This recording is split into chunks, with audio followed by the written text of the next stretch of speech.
TV डाम्पार सनालिका tractor बे खेलाया जानो थांगासिनो कामरुप जिल्लानि सिङाव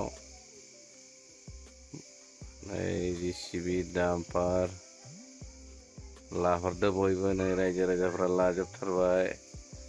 जुलाइनि 10 तारिखाव जागोन बे खेलाया। नायदो बे जिमनिखौ दिम्पु बरुवा लाग्रा नै गोजा दं महिन्द्र थार।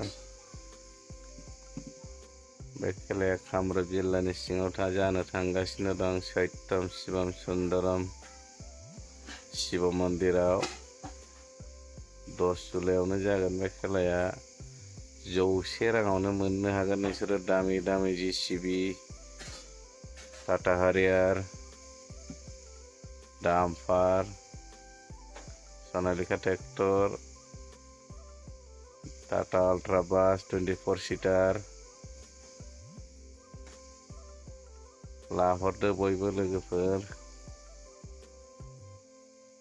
लाख लाख थाखानि गारि दं।